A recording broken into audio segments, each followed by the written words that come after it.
Good afternoon, and thank you so much for joining us. It is Monday, the 25th of July, 2022. The show is Diaspora Dispatches. My name is Miriam Ogutu, and on the show, as usual, I get to bring us up to date with the latest news from across the continent of Africa. I trust that your day has started off well.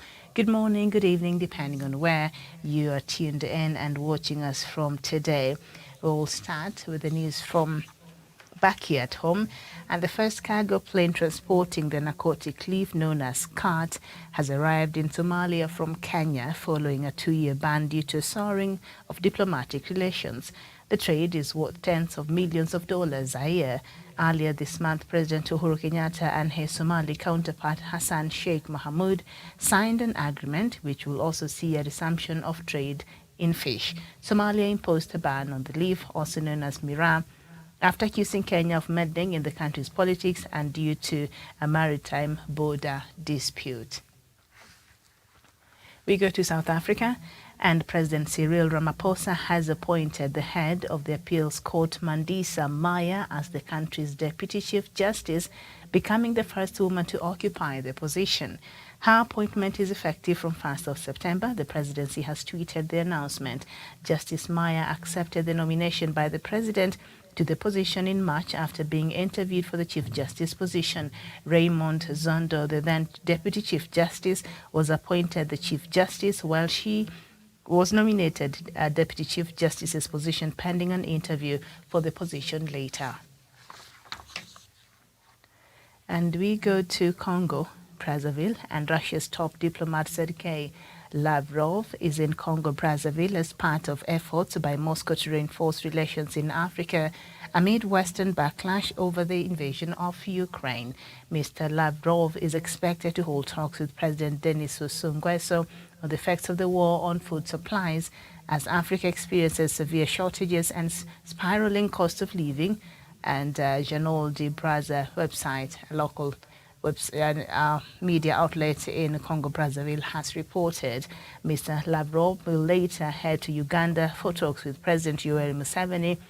The Ugandan president has said in a statement on Sunday that the two leaders will discuss bilateral cooperation. Uganda also reiterated praises for historic relations between the Soviet Union and Africa. The Russian envoy will later visit Ethiopia ahead of plans to host the second Russia-Africa summit in Addis Ababa, tentatively between October and November. Russia has ramped up its media activities in Africa to sway opinion over its invasion of the Ukraine. Under pressure from Western sanctions and critical coverage, Russia has gone into diplomatic overdrive in the continent. We go to Tunisia, and today Tunisians are voting in a referendum on a controversial new constitution which would entrench significant new powers seized by the president, Kais Saied. He dismissed the parliament a year ago and has been ruling largely by decree. The proposed constitution would formalize this, subordinating parliament to the president and removing most checks on his authority. Mr. Said and his supporters say the changes are needed to end political factionalism and corruption, but critics say the reforms would end the relatively open democracy brought into after the popular uprising in 2011, which drove the autocratic former president Zain al-Abidine Ben Ali from power. Then we go to Nigeria, and a video has emerged in Nigeria which appears to show an armed group with some of the hostages that they seized from a train in March. In the video, which has not been verified, the gunmen can be seen flogging the hostages who are lying on the ground. Most of them are men. Some women who are shielding the children from witnessing the beatings can be heard asking the international community to help secure their release. 11 hostages were freed last month, and at least 40 are believed to be still in captivity. The Nigerian government says it is against the paying of ransoms, but correspondents say criminal gangs have collected huge sums of money in recent years from the frequent cases of kidnappings. We go to Egypt, where a court has called for a legal amendment to allow live broadcast of the execution of the killer of a female student. Egyptians were horrified after video footage went viral last month, purportedly showing Mohammed Abdel stabbing to death Nayera Ashraf, who rejected his advances outside her university. In a letter to Parliament, the court has sentenced the 22-year-old to death, said the broadcast or even part of the proceedings could achieve the goal of deterrence. Egypt does not broadcast executions, which are always carried out by hanging inside prisons. In 2015, United Nations survey said nearly 8 million Egyptian women were victims of violence. And the president of Guinea-Bissau and current chairperson of Ecowas, Umaro Sissoco Embalo, visited Ouagadougou on Sunday to discuss the time frame for the transition to the civilian rule in the country. At the end of January, Lieutenant Colonel Paul Henry Sandaogo Damiba overthrew President Roch Marc Christian Kabore, who was accused of having been unable to curb the jihadist violence, and made the restoration of security his priority. During the visit, that recently appointed chairperson of ECOWAS praised the progress made in the security situation. Since 2015, like its neighbors Niger and Mali, Burkina Faso has been caught up in a spiral of violence attributed to armed jihadist movements. And then the latest from Angola is that President João Lourenço called Angolans to honor the memory of the late President José Eduardo dos Santos by voting for the ruling party for whom he is the candidate. The Popular Movement for the Liberation of Angola has been governing the Central African country since independence in 1975. According to João Lourenço, who launched his campaign with his speech on Saturday, the election comes at a time in which Angolans still feel the pain of the physical disappearance of Comrade President José Eduardo dos Santos. The former president, who ruled the country for 38 years, died in Spain on July 8th. Angolan general elections are to be held on August 24th, and Lourenço is running for his second term. I have a lot to say about that story, but let me just finish off the rest of the bulletin. And the World Health Organization, WHO, has declared the monkeypox outbreak in more than 70 countries an emergency of international concern. WHO label a public health emergency of international concern is designed to sound an alarm that a coordinated international response is needed and could unlock funding and global efforts to collaborate on sharing vaccines and treatment. WHO Director General Tedros Adhanom Ghebreyesus made the decision to issue the declaration despite a lack of consensus among experts serving on the UN Health Agency's Emergency Committee. It was the first time the chief of the UN Health Agency has taken such an action. And then we end the news from Nigeria, and the indigenous people of Biafra has expressed satisfaction. Okay. IPOB has expressed satisfaction over the recent court judgment delivered in favor of its counsel, Mr. Ejiofor. Ejiofor is the lawyer to the currently detained IPOB leader Nnamdi Kanu. The secessionist group also commended the judges for giving justice to all IPOB cases littered in several courts in Nigeria. Justice Haye Ladzira Ganchiwa of the Federal High Court in Anambra had on Friday awarded 102 million naira compensatory damages in favor of Ejiofor for gross violation of his fundamental rights and cost of litigation. The court also awarded 5 million naira, being the cost of his Toyota Camry car, which was banned by security agencies. Ejiofor had, in a fundamental rights enforcement suit, dragged the federal government to court to challenge the invasion of his ancestral home in Oraifite, Anambra State, on June 6, 2021, by security personnel, during which his aide was killed. In a statement today, the IPOB's Media and Publicity Secretary Emma Powerful hailed the judiciary for not yielding to the oppressive tendencies of the federal government in delivering justice for IPOB members. And that marks the end of our news this afternoon. I guess that is some good news there for supporters of Mr. Nnamdi Kanu, who is still being held, detained by the Nigerian government. So his lawyer has gotten some reprieve. I don't know if the government of Nigeria will actually follow through with its ruling from the court and award this compensatory damages that has been given to Mr. Ejiofor, who is the lead counsel, I believe, of Nnamdi Kanu. So 102 million nairas, that was the award that he was given on Friday to compensate for his trouble, and also an extra 5 million naira being the cost of the car that was banned by the security agencies in 2021, and at that point during the raid in I think his home in Anambra State, he lost one of his security personnel. So I don't know if there's any compensation to the loss of life, but that is the news this afternoon. Thank you all so much for watching and for writing in. I'd like to know where you're watching us from this afternoon, and so that and what else is happening where you are. We can have several conversations that have stood out for me this afternoon. And while still staying with the issue of Nigeria, the news of the video, the leaked video, it's not known when this video came out, of the people who were kidnapped. Remember the train kidnapping attack that happened sometimes back in March? Like a lot has happened since then that we don't even remember about that. There's still some innocent souls that are waiting to be rescued.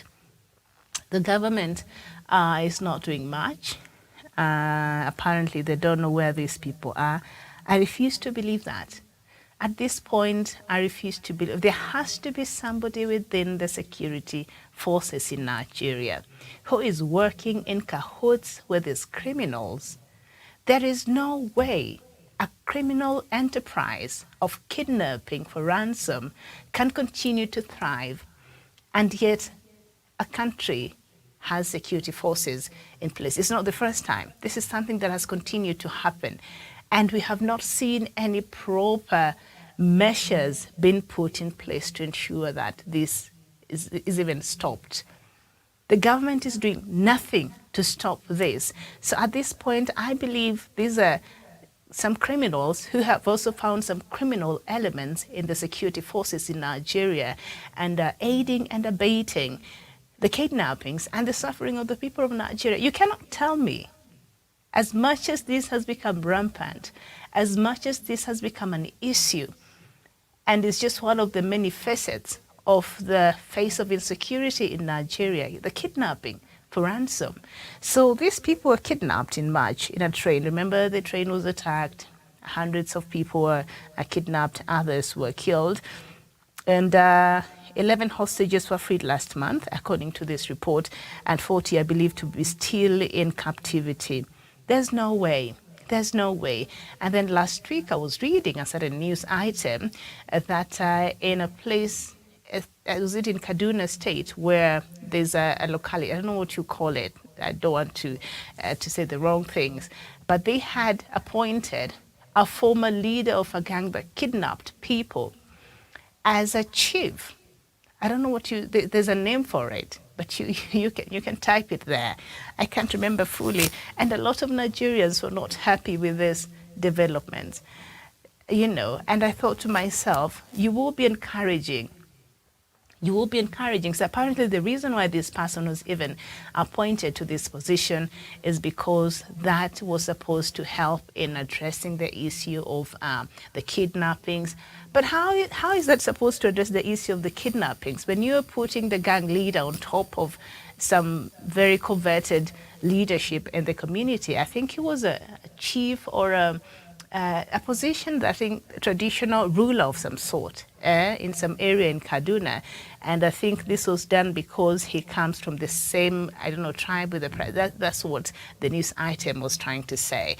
So you wonder, how will this help in mitigating and stopping these criminal activities? Because now you're making criminal activities to be very lucrative, entrepreneurs. Because all you have to do for the government to pay attention to you and to reward you is engage as a Boko Haram, kill people, and because a Nigerian government does not have better ways to address these issues, now the kind of solutions they suggest only make these criminal activities to look more attractive to more young people. Because if now you want to go abroad to study or for whatever reason, or you want to be absorbed into the government, there were some claims that some of these former Boko Haram fighters were being absorbed into security apparatus like soldiers and army officials, and I don't know if there's a proof to that, but those were allegations that were there. So you only need to engage, you only need to terrorize the people of Nigeria enough times, and then the government will be like, okay, enough is enough, but not really. So we will have you join the army, or we will reward you with this position to be the chief or whatever of that position. This is nonsense. This has got to stop. So we have people who are still, who have been kidnapped. And then, of course, the government has said that paying money, paying the ransom money which these criminals ask for is illegal.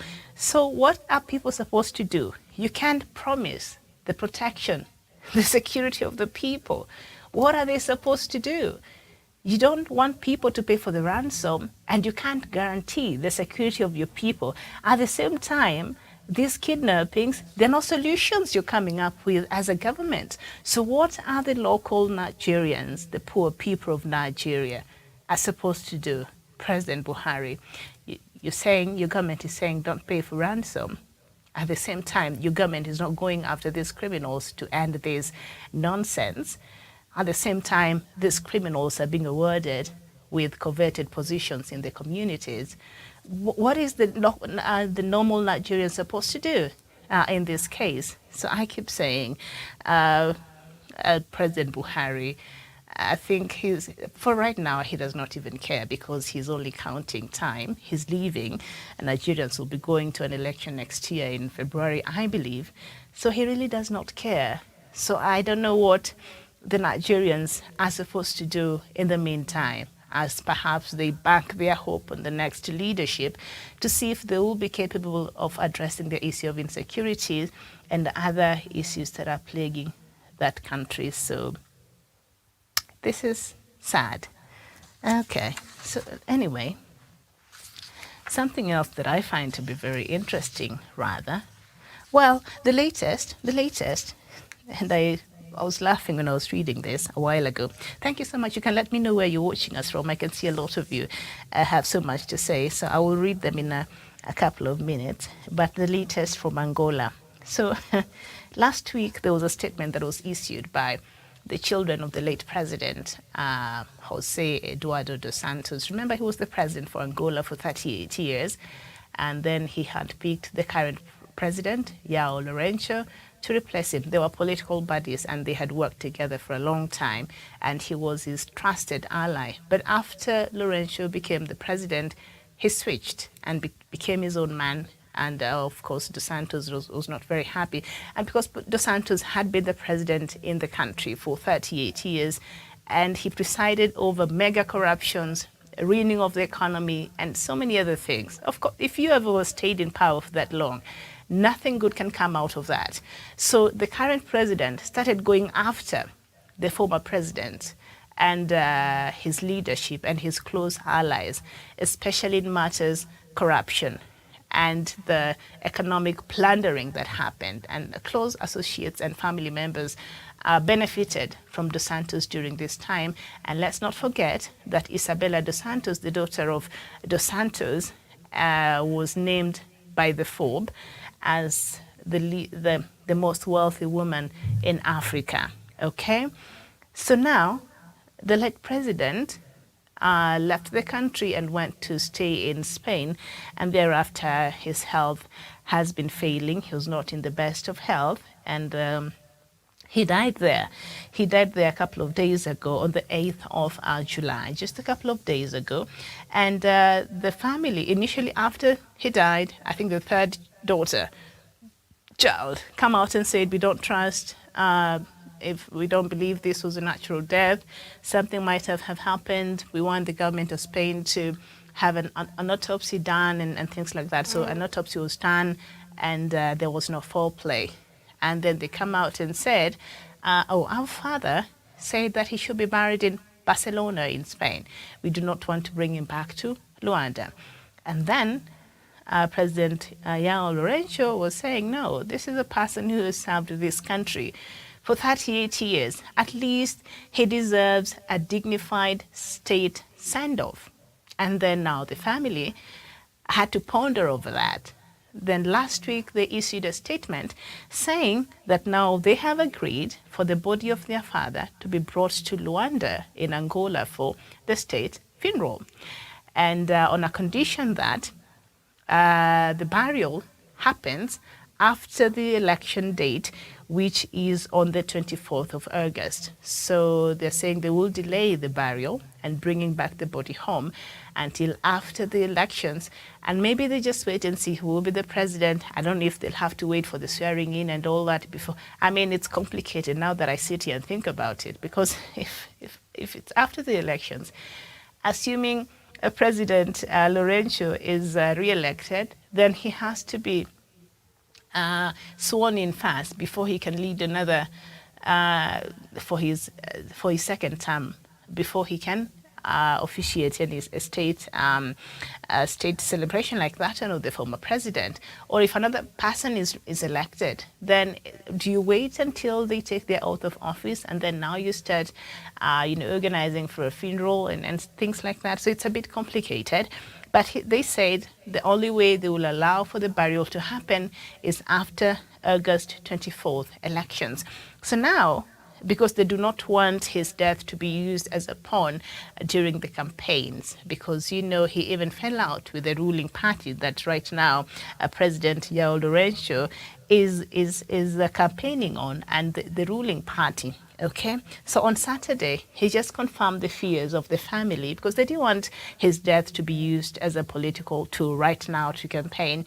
But, being the Africans that we are, and being the president that he is, and the African that he is, sometimes you just have bad manners. So President João Lourenço on Saturday called for Angolans to honor the memory of late President José Eduardo dos Santos by voting for the ruling party for whom he is the candidate. Look at that. Shame on you, President João Lourenço, because the family said the death of their loved one should not be used as part of the campaign material during this time.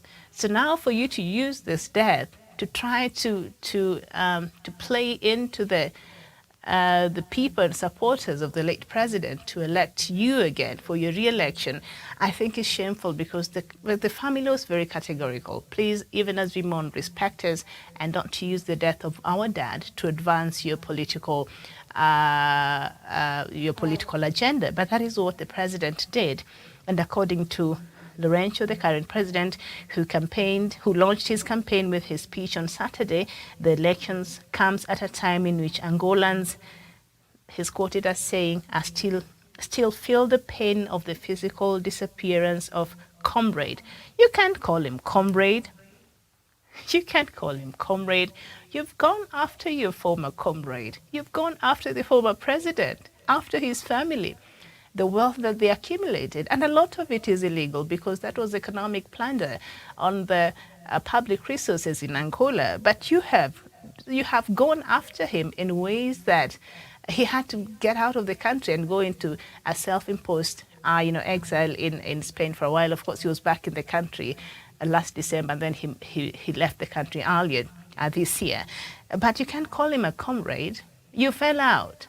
Yeah, so just trying to play into the emotions of people who are mourning the loss of somebody perhaps they loved, the larger public in Angola and the family, to try to score some political points, I think is very lame and very low down. And I think this kind of politics should stop. And I think it's not just an African thing. I think we've seen it across. But in some other jurisdictions, there's some level of decency when you're even when you're dealing with such matters. So I think this is wrong. So he's saying, I understand you're feeling so much pain because of the loss, the physical disappearance of comrade President Jose Eduardo dos Santos. Come on now, we know you guys are not that brotherly. That was messed up after you became president, and the president handpicked him and put him there. Yeah, and I think the same situation is what sometimes you see play out in Botswana. Yeah, President Ejiofor and the current president, what is his name? Mokwetsi, Matsisi.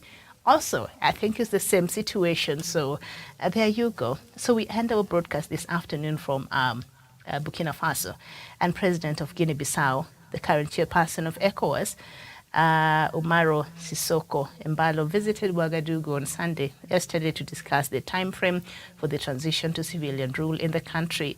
And he came out with a very wonderful, colorful report from Burkina Faso. Of course, Burkina Faso was removed from ECOWAS because of they have a military ruler. And I think they were also removed from the African Union. Not I think, yes, they were. Because you can't be a member of the African Union if you're ruled by a military person, and that is the case. But this new chairperson of ECOWAS, these are not the kind of reports you want to hear coming from ECOWAS. ECOWAS must stand its ground. Don't come out of Burkina Faso with flowery reports. And now you're saying that they're doing so well in terms of taking care of violence. All the information I have here, all the jihadist violence that I read about from all these media outlets can't be false. So if you're now praising them, you are reinforcing their position. You're reinforcing their illegitimate position. As the leaders in Burkina Faso, you should not be reinforcing their position like that.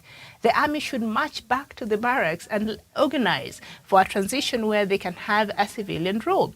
Since they removed President Christian Roch Kabore from the leadership, nothing much has changed. Instead, we have seen an increase in more jihadist attacks, the same as Mali as well. And those are the reasons they used as to why they removed the president. So by the current ECOWAS chairman coming out now and making it look like things are working out and the military junta are doing a great job in Burkina Faso, it's not even the right situation on the ground, because the reports that we get from Burkina Faso do not tally with what, the ECOWAS chairperson is saying. So I don't know, but Guinea-Bissau.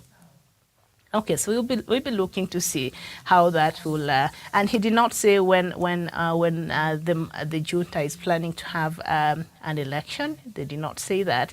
And so during the visit, the recently appointed chairperson of the ECOWAS praised the progress made in the security situation.